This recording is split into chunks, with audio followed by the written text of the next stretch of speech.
I'd like to jump in and start asking her questions. So congratulations, Maddy, on a beautiful show. This show has breadth and depth and a variety of points of view, yet the work hangs together thanks to your curatorial perspective. Can you please tell us your thoughts on mapping as a theme? Well, it's a pretty open-ended theme, which is what I love about mapping. And even in my own work, I use a lot of research maps, antique maps. But maps themselves, even if they're geographical maps, are basically an illusion. So there's no reality that you can actually capture in a map that is the actual space that we inhabit geographically. It's okay. The actual geographic spaces that we happen to inhabit, and early map makers, of course, understood this and didn't even worry about being accurate. But there is no such actual accuracy. It's an art form in itself. So even if you're dealing with an actual geographical map, there's a lot of perimeters and parameters and ways you can stretch it and see it. But also with mapping, you can think in terms of psychological mapping, mapping through time and space. There's many different ways the artist could approach it. And we thought, I love doing mapping shows to see how the artists actually approach a theme. And for me, it always is about seeing what the artists do and then culling from what they're doing to have conversations together. Wonderful, thank you. So it must have been difficult to make selections. I know there were a lot of entries. Can you speak about the process of choosing work for the show? Sure. I was kind of surprised that there were about 800 entrants, and a lot of work that was quite amazing at first glance. And there was, of course, artists that were really stretching the theme and trying to put in the work that they do that really wasn't about mapping. But for the most part, I just went through every single side the first time around, and then I went back. And as I was going back, I started picking out specific works that I responded to, and I created a folder for that. And at the end of that process, I'd already eliminated work because of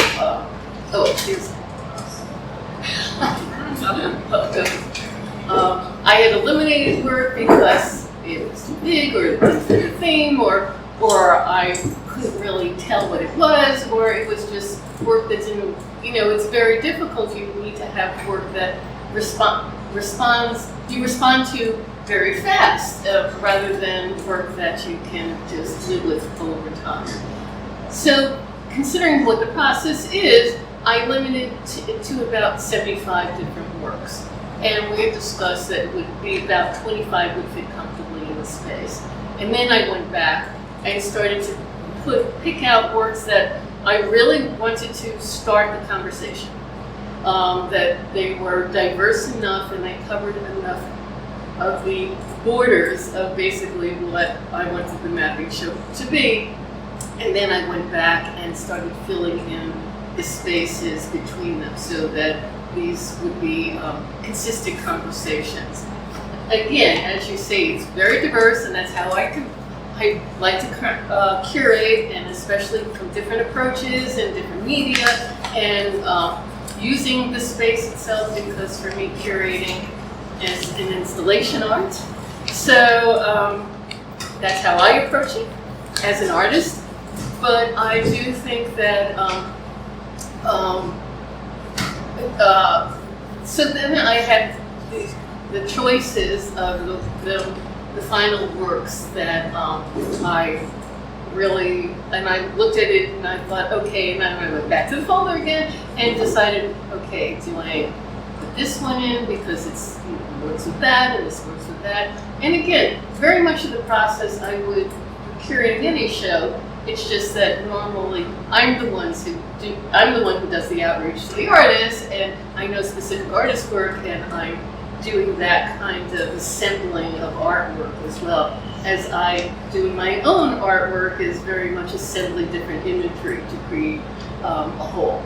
Right, and when you're already familiar with the artist and you know what you're going to get, Exactly. when you have that digital image, you're never quite sure if that's going to. Well, that's it too. And it's hard to see the scale. Yes, it was hard to see the scale, hard to see the texture, surface texture. It was hard to see also, color is still not as accurate as possible. And also, again, I'm not sure because most of the artists I was not familiar with their work. So I wasn't quite sure if I selected that's what I was going to get. Right. I think that leads to my next question. So what stands out to you now that the show's hung and you've had some time to live with it? Are there any surprises or insights that have come over time? I have to say that when I got into the space and we did the install and I was looking around, I was very pleased. And that was a real relief because all the work looked better in person than on the slides, and that is always a good. And I was also, originally attracted to it on the slide, so I was really relieved that you could see a lot more of the detail, of the layering, of the color, of a lot of the work, especially here and there. You'll see that it's very subtle, and when you get up to it, it still holds, and when you look at it from afar, it holds. So I was actually, relieved and also very excited because I was looking forward to installing it and creating these a flow within the works so that they did have a real conversation with each other and didn't look haphazard. Mm-hmm. Thank you. And so that leads us to be curious about the actual artists. So I'm going to start with Carol Morrison, and her pieces, It All Fits, and you'll see that behind James. So Carol, congratulations on your inclusion in this show. I'm curious what about your work in general made you want to apply to the mapping-based theme? Well, thank you, and I'm so delighted to have been part of this show, and thank you for selecting my work. I was in the process of making It All Fits. I'd say about 2 months before the call for the show came in, and I had really taken a deep dive into texture, and I was both going through whatever books I could find in the library, and I was going through the internet, and wherever it had the term mark making, I was looking at how artists, printmakers, painters made marks. And I came up with some very original sort of ways of using materials for me that I hadn't yet been introduced to. And I've been a printmaker really since I'm about 16, but seriously for the last 20 years. And so I found there were just materials that were now everyday materials around me in my walks that I would find, or I was using tile grout instead of using a material like that I had been glues that I had been using all along, and I was excited about this new exploration. And the piece about mapping that I think is really personal for me is that I'm a Brooklyn kid, I'm born here, and I walk everywhere. And I'm not, I don't drive. I have a very bad sense of direction. I know my right from my left, but I really do not have a real sense of direction. So my mapping, my walking, is the way I kind of find myself in my own personal space. It's the way I kind of define my city as it changes, and shapes around me, and buildings that come up and come down. And so I've been doing this kind of imagery for a very long time. and now it's larger and it's in printmaking. But when I saw the show and then I looked at the piece, I really felt like it was speaking to me as belonging, and that's why I submitted it. Thank you. Your work, Carol, is beautifully textured and stands out because of its limited palette. Can you tell us about your process with this particular piece? So, thank you, but I'm often caught in how do I really take the grayscale from black to white and everything in the middle, and really sort of stretch that so that I can delineate color and shape as clearly as I can. And I particularly like working in that color. It's called Payne's Gray. It's a beautiful, rich blue that it can really give quite a diversity. In black, it would look very different. And I've done it in other colors. I've done that piece in silver. It looks very different. But what I started to do was, again, in the same way that I walk the city step by step, is that I would paste down objects, circles, tinfoil, mesh, and I brought the board with me so that you could actually see what the board looks like, because there's a way in which it's very hard to figure out how does this actually translate into that piece. But when you feel it, it's all about the texture. So, something that is as simple as, let's say, sandpaper that is left over from something I was sanding down gets to be put on the board. Or I melt plastic and suddenly that piece here gets to be articulated in a very particular way. And so there is this aspect of my work that's very step by step, that I'm walking through both the composition step by step, and I'm walking through the city in its chaos, in its majesty, in its sort of remarkableness, step by step. And lastly, yesterday I was on West 27th and 7th Avenue. I was trying to get to 10th Avenue, and I had to literally walk like a big U, because 27th Street just stops at 8th Avenue. And then there's construction that just, you don't even want to go there, even if there were a 27th and 8th. Right. And I literally was making this like U-turn and then another U-turn to get to my destination. And I thought about the piece and how that really is my experience of being in the city and being a city kid. So, is this piece typical of your work, or is this like a new direction for you? And what can we expect if we see more of your work? Thank you for asking. It's where I'm working now. I also work with botanicals, because there's a lot of green in Brooklyn, and in my experience as an urban kid, there's also the green of the Brooklyn Botanic Gardens, and it's very much where I live and where my heart is as well. But I am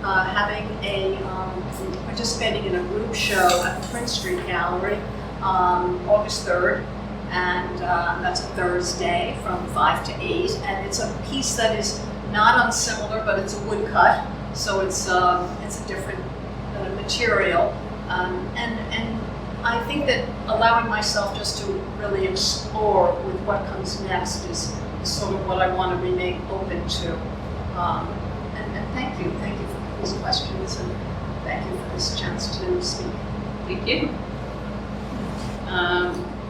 So we'll move down the row here, and we're going to talk to Jan Dickey, and his piece is Torn Curtain, and that's the one that's in the other room that is, I think most of you got a chance to see it already, and our viewers at home will get to see it.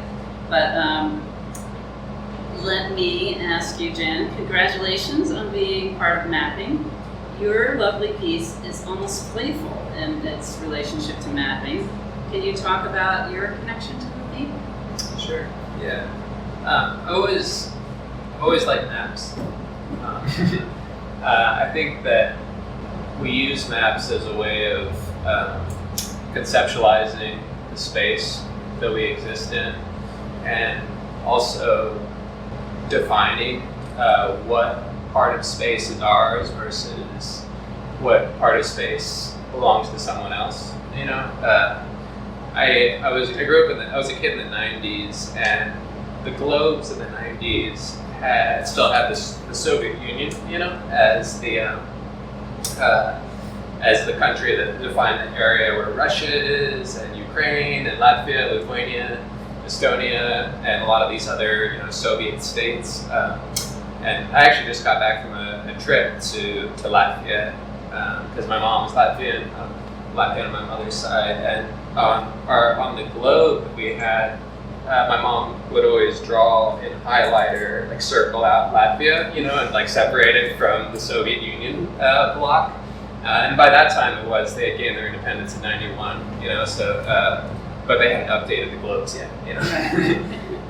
And I think that, you know, I've always been like fascinated by the globes and maps, and thinking about territory, thinking about how we define like land into territory, and how the idea of whether something is Latvia, the Soviet Union, or Russia or not is something that's negotiated over time. It's in process. You know, it's not something that's permanent. It's not going to always be that this area that we're in now is New York City. You know, it might become something else in the future, or the borders of it. Maybe we'll annex Jersey City. You know, like. It'll be underwater. Or it'll be underwater. We'll have to like change the color of the map. You know, make it blue. But I'll have to catch up. Yeah. So yeah, I'm interested in how we conceptualize space through maps, and how we conceptualize a national identity or cultural identity through how we define borders on the maps. And so I've been using the five-pointed star as a shape for the last couple of years. I got really interested in it. I mean, it started with looking at the American flag and kind of taking it from that, you know, because there was a lot of things obviously going on politically over the past few years in the States, and it was rooted in that. But the more I started to use it, the more it started to kind of detach itself from this like specific, you know, American identity thing, and I started thinking about it as a shape that's actually used a lot more broadly to define, to communicate the state. You know, a lot of other nations, the Soviet Union, for instance, uses it. China uses it, and it's a shape that is kind of used to communicate edges and borders, and to define the kind of the power and the unity of a nation state. You know, and so I use it in the context of painting as a way of. My paint is very flowy and tactile, and there's usually things kind of peeling and cracking and kind of coming apart. And so I use it as a way of attempting to assert some control, you know, within the space of the painting. So for me, it's analogous to, or it's, I guess, kind of resonates with how we use maps and shapes like symbols like the star to define territory in like a broader cultural and political sense. But when I'm painting, I'm not really thinking about any of that. I'm just thinking about, how do I like get this painting under control? Because it's always like coming apart, you know, like the way that I paint is just like, it's always just trying to undo itself as a composition. And so I use it to get control and watch that control become undone. Yeah, so you kind of touched on some of the things in my next question. Although your work here is clearly 2D, the textured elements kind of bring it into the third dimension, and then the layering and cracking kind of gives it that dimension of time as well. Can you talk about your process and achieving these effects? Yeah, and so yeah, I mentioned that. I mean, my paintings are pretty stable. You know, like once they're done, they're not like I really make them in a way where they're not gonna fall apart on the floor. You know, in someone's living room. But I'm interested in when I go to museums, I'm always like most fascinated with the paintings that have started to form these little cracks and I love like something like a Mondrian that's supposed to be this really hard-edged geometry, and then there's all these cracks, running through the painting. To me, that is how paintings live, over time. Paint is an organic material that continues to have this process of change over the centuries for as long as people keep it around. And so I use a lot of earth-based materials like egg tempera, milk paint, rabbit skin glue, oil, and I use them in ways to get them to either stick to each other or not stick to each other. I'm really kind of I like to study the way that paint adheres or doesn't adhere to itself, and so a lot of what I'm doing is using paint sort of in the wrong way, like in ways where it's not going to quite stick to itself, and then letting that disrupt the composition or the stability of the painting, but then also kind of trying to act as an art conservator at the same time, where I'll fix things and add waxes into cracks to try to keep it together. So it's like a process of creating disorder and then trying to mend things along the way. Thank you. And I'm curious about your lovely palette, and I wonder how color factors into that. Yeah, I was thinking about this question. I don't know. I think color is just something for pleasure, and I think it's what separates painting from drawing. Maybe it's not a super clear boundary, but I think that color is the reason painting was invented, likely, where we saw colored dirt on the ground, or someone did, a long time ago. It's I think we can spread this around on the wall and, make something that brings us, enhances our experience, And so really fundamentally, I think that when I'm playing with color and enjoying color, that's when I feel most connected to the point of painting it all. And the colors in this paint, all my paintings have a slightly different color composition, but I'm always kind of searching for new color interactions and ways of surprising myself with color. Yeah, well, it's very engaging in this piece. Thank you. And finally, Hallie Ferber, welcome. I didn't get to say hello to you. So Hallie's piece is right behind her. It's called Mariner's Voyage.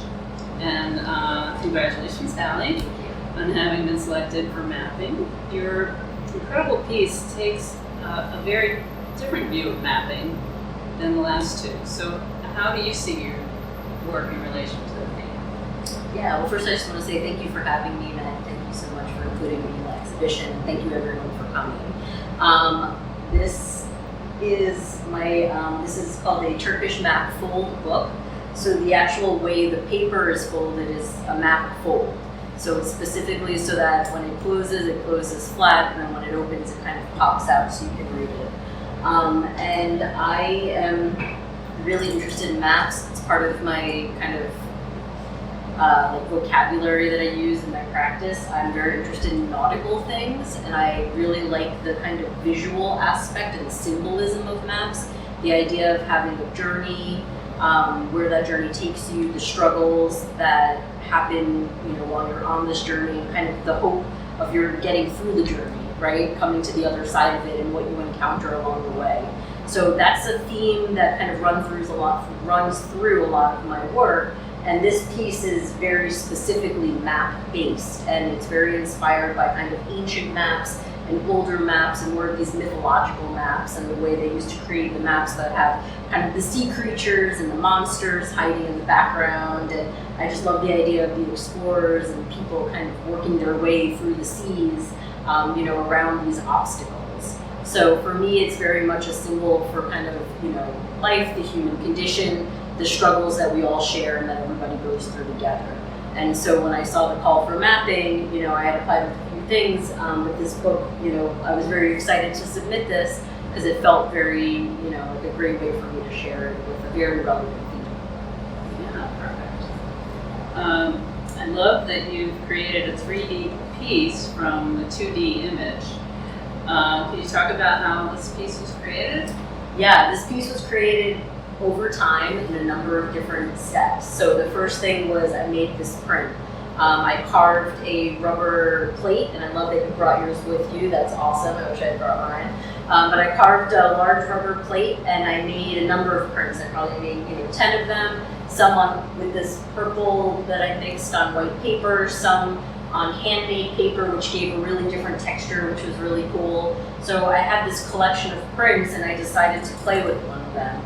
To turn it into something else. And I had recently learned this Turkish map fold, and I just thought it was so interesting. It's such a fun kind of device. It's such a simple fold once you figure it out. It's a little origami, but once you do it, it's just such it's such an exciting and unexpected effect. And it's specifically to display maps as well. So I took one of my samples and I folded it up, and I really liked the way it worked.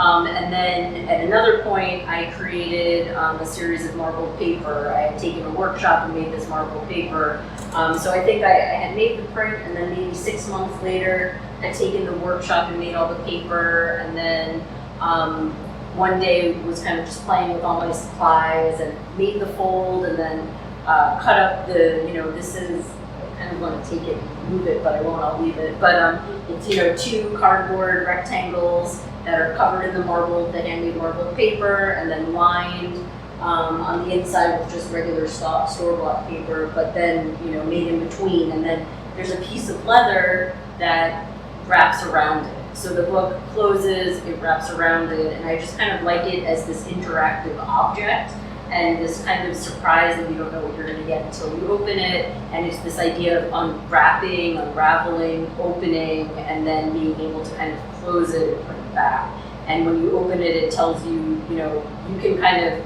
choose your own adventure as to where you feel the story is going and where it takes you. Well, you're the artist. If you want to pick it up and demonstrate. Okay, is that, I think maybe you put that. as long as you got mine.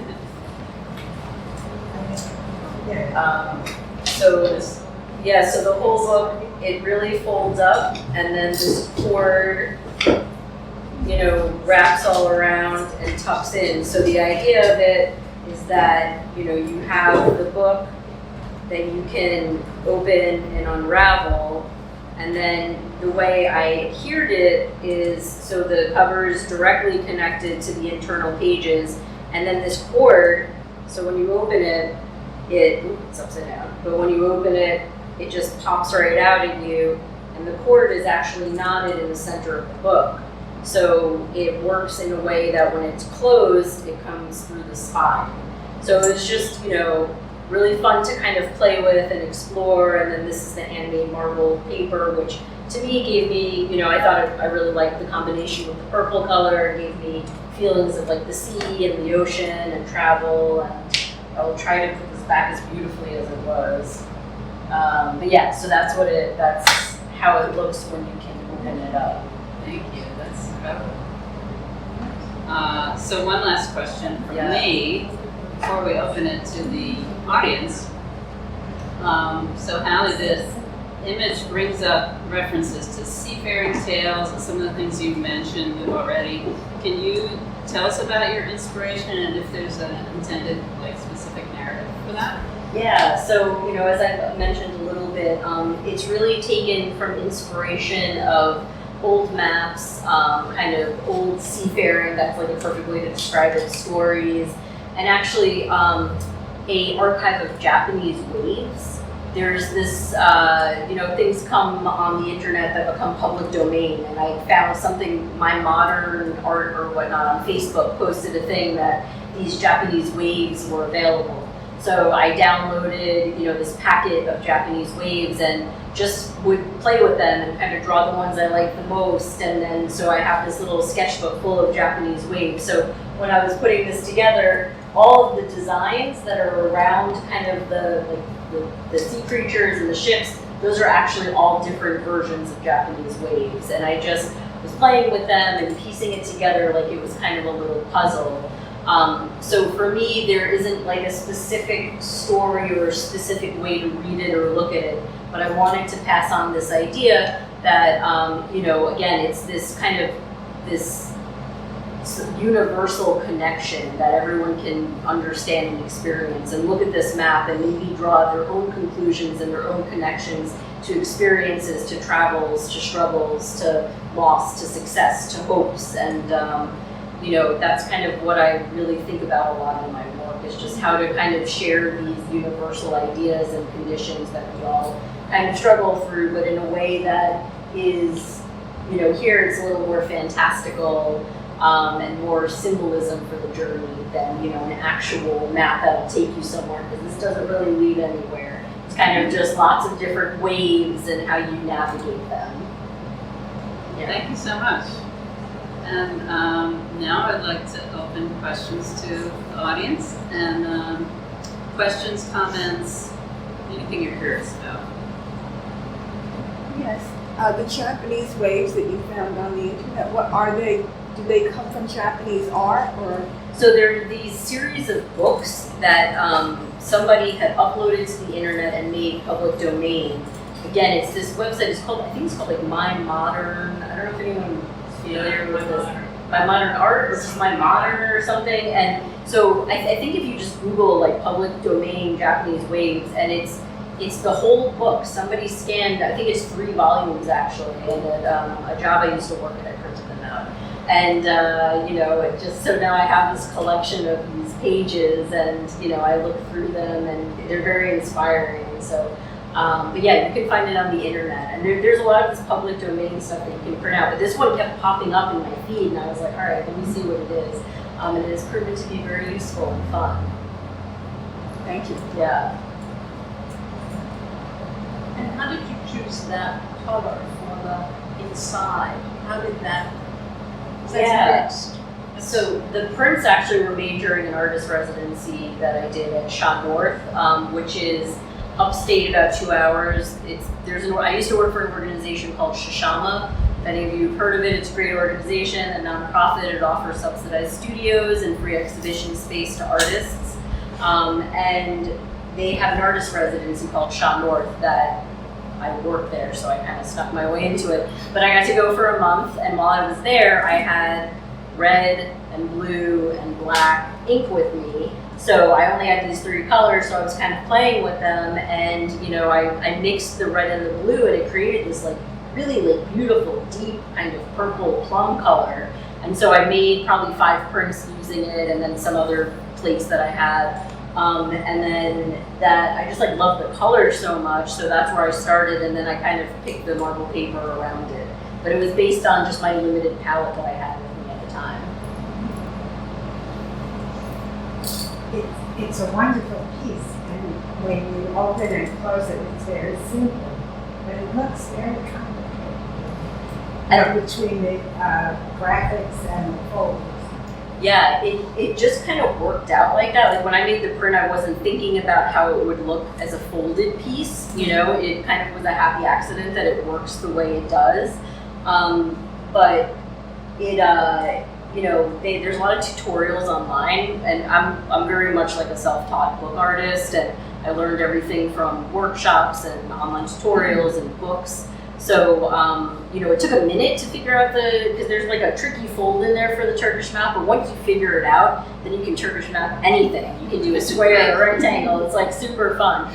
So it was really just luck that it all kind of lined up the way it did. Yeah.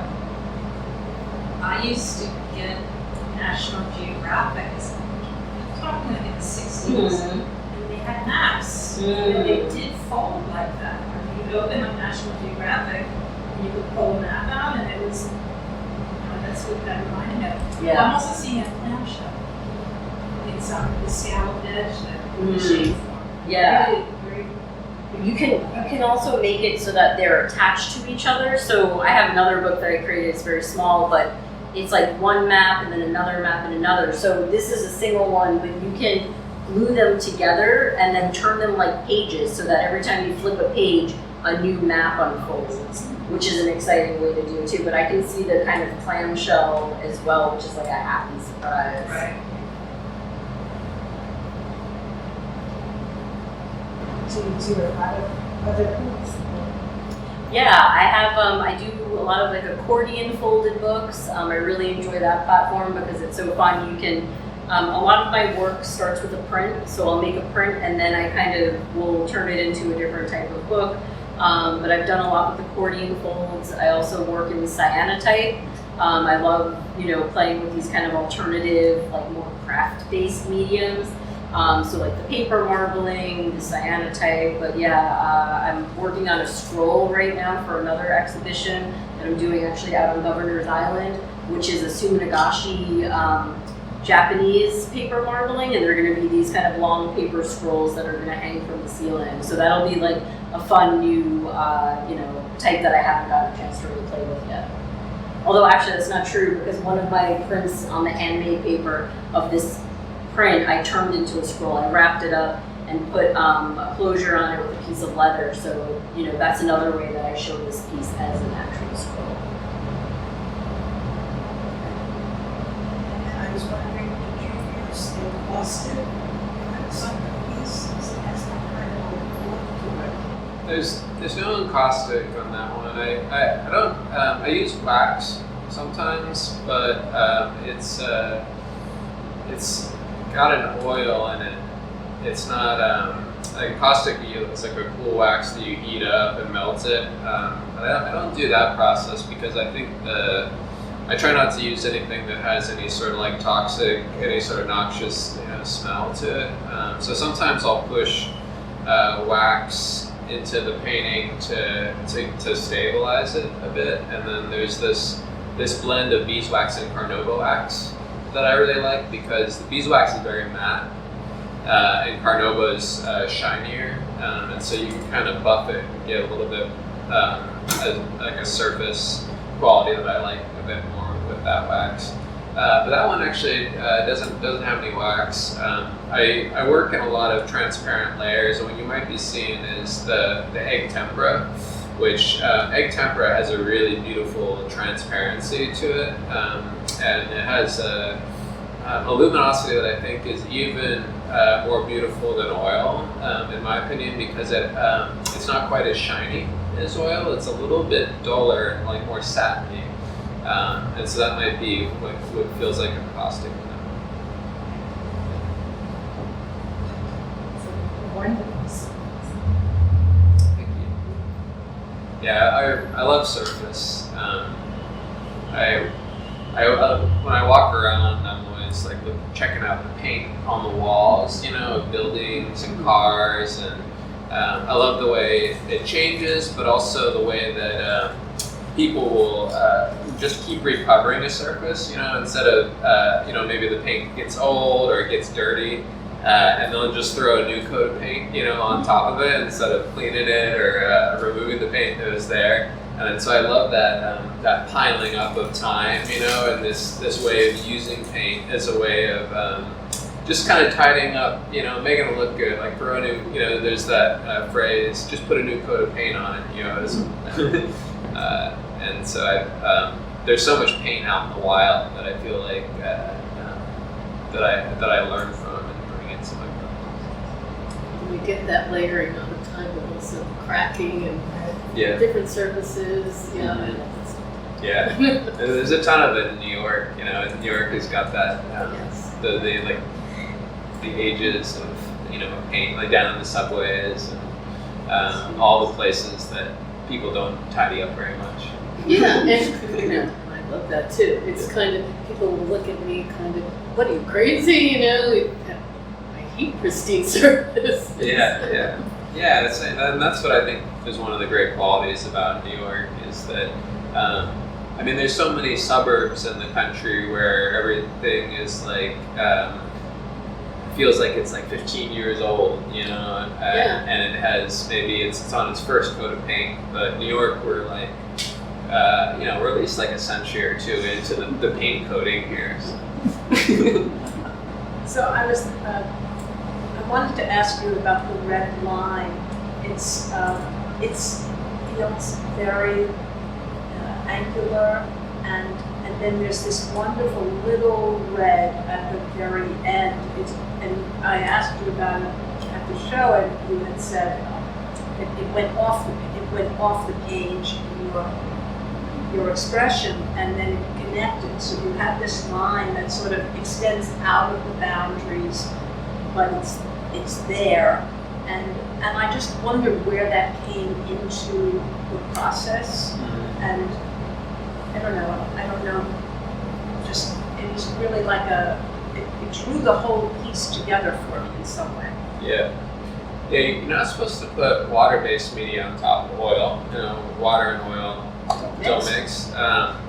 But I've been in recent paintings, you know, in some when I feel like it needs it, using a really thin, and it's usually a red line. I like that really intense, kind of warm red, and it's the angle in there I see as part of a star. You know, it's all kind of like goes back to that shape. It's like just kind of like zoomed out or zoomed in, I guess. But that's oil paint, that line.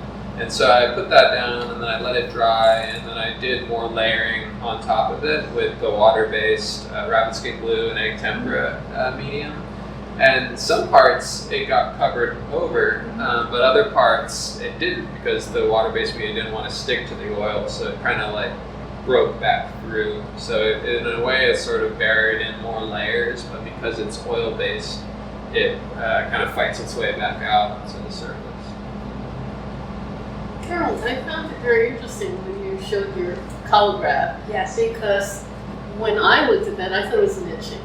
It was amazing, the detail and light. And I've done colographs where the actual colograph looks a lot better than the print does. So the fact is that, you know, that you could get that kind of feel from the printing of it.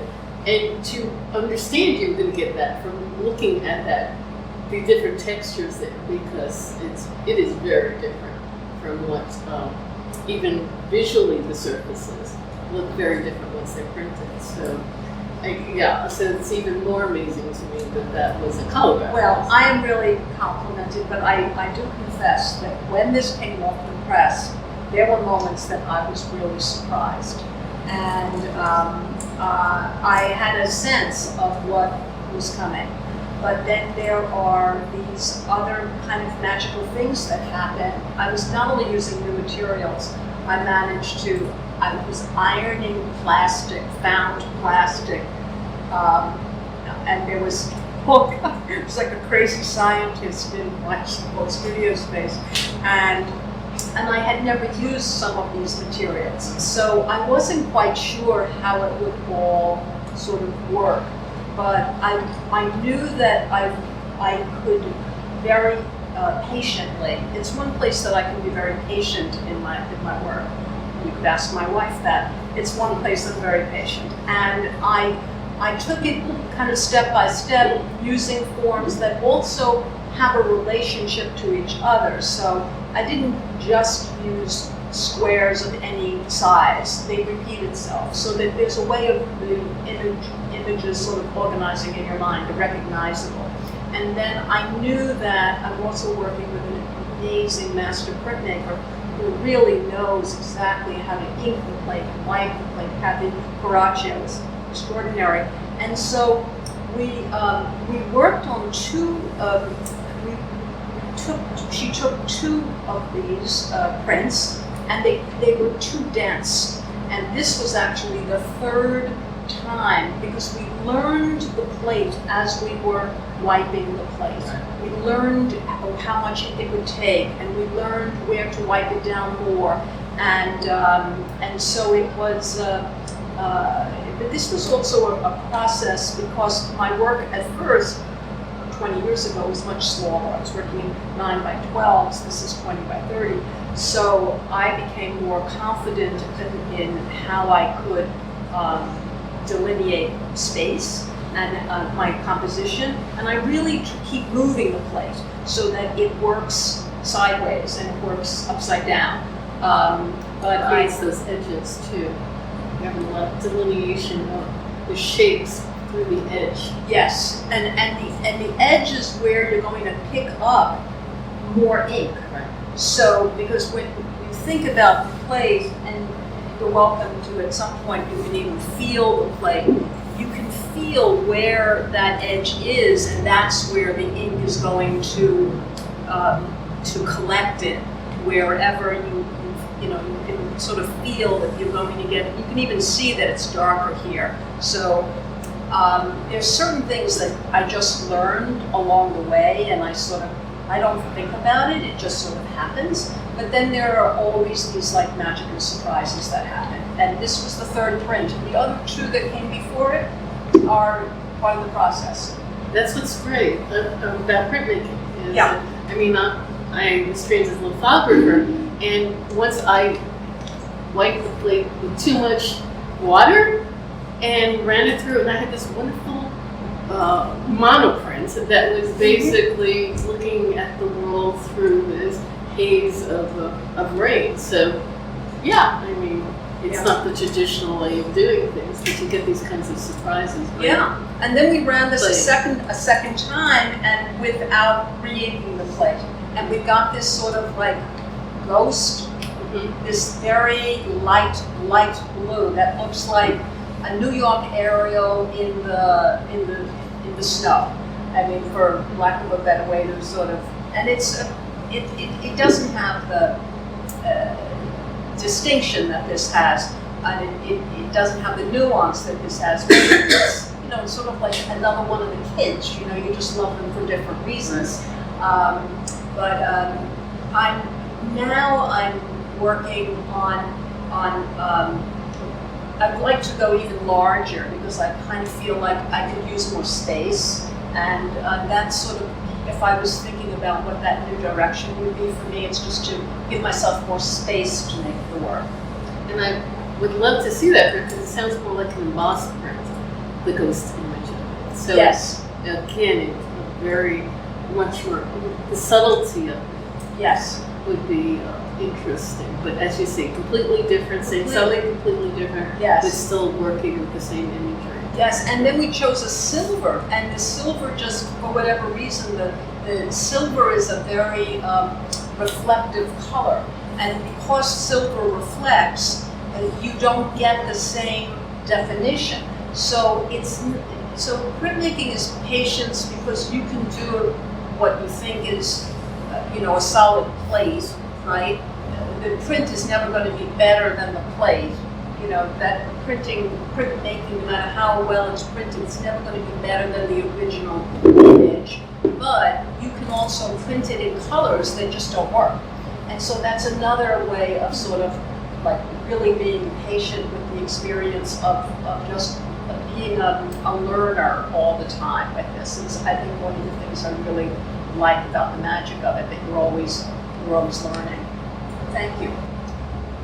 I wanted to say that I thought it was really interesting when you said you don't have a great sense of direction and then make your own way to kind of get around. Because I feel like this map could go in any direction, and it also looks like it's going in every direction. So it's really interesting to hear that that's kind of your experience, because I think it really translates through the map. You know what I mean? Where it does have an aerial view for sure, but I also don't know like which way anything is, and I love that. I love that you kind of get dropped into the middle of it, and are forced to kind of like wander around and find your way, even though like the way is very nebulous. And that is part of the function of working on a board this size, is that in order to reach into the board, you have to keep turning the board so that you're working in this area and then in that area. And then I keep turning it because I also want people to be able to enjoy it in any way they want to enjoy it. So if they want to hang it upside down or whatever, you can I think this is the way I see it, but that doesn't mean that it couldn't be horizontal. And I kind of feel like people should enjoy it however they'd like to enjoy it. And I think that's, for me, what composition is also. It's like, how does it all work together? And the balance of it. And what is north, east, south, and west, for me, really doesn't exist. It's a little bit like I can only be wrong 25% of the time. But it's also maze-like.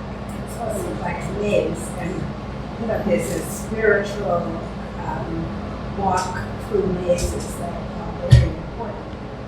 So when you walk, you're paying attention, but you're also finding your way. Yes, and I think that's really what it is for me, is finding my way through the making and the doing of it, the art. And it's only in this print, this woodcut that I'm working on now, that I'm integrating the place and the sort of aerial view with botanicals, where I've allowed those two things to sort of come together in one space. So it is very much for me about that kind of spiritual journey. Yeah, thank you. And that's what mazes are supposed to be. You work in, you go out, and find your way out. And I like that people I like to be able to share it with others. I like for it to be part of, I like for it to be seen and shared, and I like people too. So I like the whole journey of meeting and being in community is very important to me, not only as an artist but also as a social worker and even as a human. But there's also that layering, as we were talking with the paint, that kind of reveals and abstracts, through memory, through time, that also creates that journey.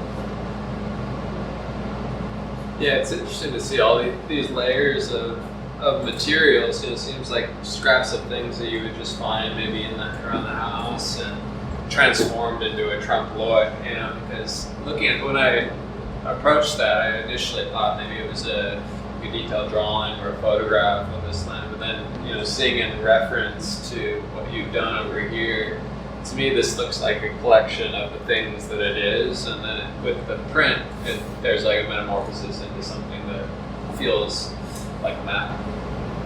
Yeah, and I've done enough of the work now where I can understand how it translates, how the textures will translate it. So I'm seeing in texture, and I'm thinking about the texture when I'm thinking what it'll look like after the about process. Yes, and I'm thinking also that it's going to go through the press once, and that's all you've got. It's like one and done.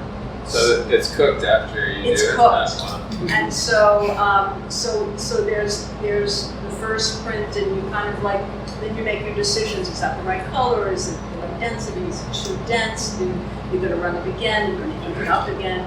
But also, I'm very conscious of how high the material is, because it has to be on one plane, right? So that it's the press, and so there's a technical piece that I really enjoy, and part of it is I was a mechanical artist long before desktop publishing and the internet.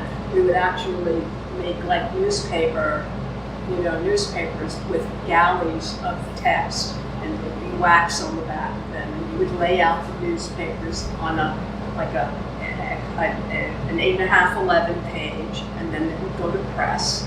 And I was really trained on this kind of like XY axis of the page. So I did that as a kid, many years ago. And so I have that idea of composition kind of comes to me from that XY axis and really seeing the page in a very particular way. But I've been doing this kind of work, kind of trying to find my place since I'm a kid. I have collages that I did when I was 16 that would be smaller, but very much like that. I want to say thank you to all our artists and to our curator. And I want to give you a chance to say any highlights of things coming up for you. And I want to give Joy a chance to let us know about what's coming up at 4:40 before we wrap it up and give you a chance to mingle. So, would you like to mention anything? Well, with Central Booking, which is my curatorial project, we've been working for several years now on the Sandstone Steps project, which is with Scotland.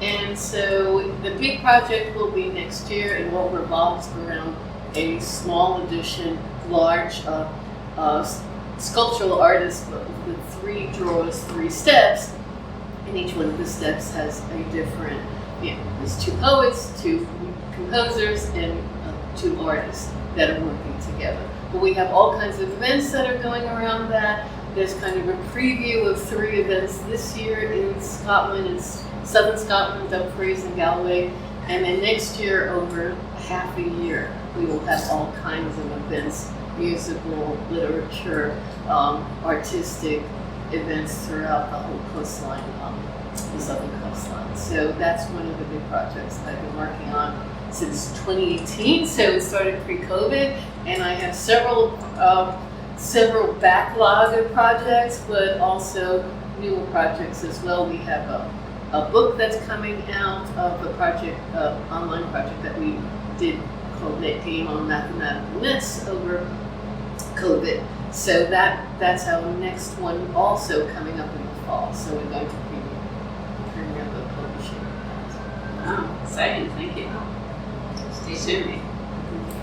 Carol, you mentioned, you want to just read Thank you, and thank you, Karen, and thank you, Maddie, and thank you to the audience and to 440. Yes, I have I'm part of a gallery show, a group show at the Prince Street Gallery, and that will be August 3rd, Thursday, from 5 to 8. I'm very excited to be there. It's a woodcut, similar in its focus, and it's called Every Inch, because every inch is taken up with information, and I'm excited to be there. And thank you for having me here. Yeah, thank you for including me in the talk and for including me in the show. Thanks for listening.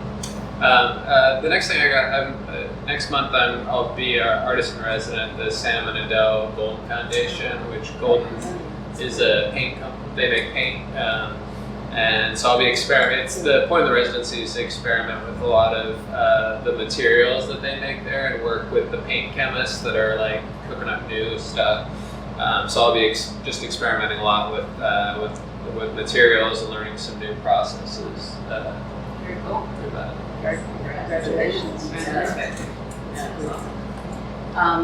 have a few things. Currently, I have an exhibition that I curated up at the Clemente Sotovillas Cultural and Educational Center, where I also work. It's on the Lower East Side. The exhibition is called Sanctuary. It closes on next Tuesday. So it's up for a few more days. If you find yourself on the Lower East Side, please stop by to see it. Next Wednesday, I have a piece, a cyanotype piece, in a group show that's opening up in Long Island City. It's LIC Artists. It's a kind of new organization that I'm not that familiar with, curated by Audra Lambert. And then I'm also going to have a piece in Governor's Island at one of the Transborder houses, or at the Transborder House, my Suminagashi scrolls that will be up, I think it's August 18th to the 28th. If you find yourself out there, please stop by, and I think that's it for now. So thank you, everyone. Thank you. So I know we have a poetry reading tomorrow evening, and a few other things, right, Joy? Yes.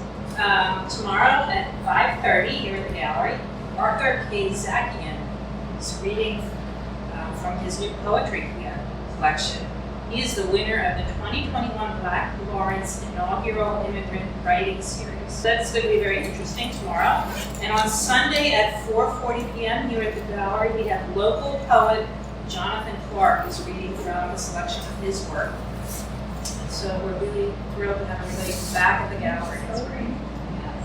Yes. Thank you all for coming. you. And have a wonderful evening. Thank you. Thanks, everybody.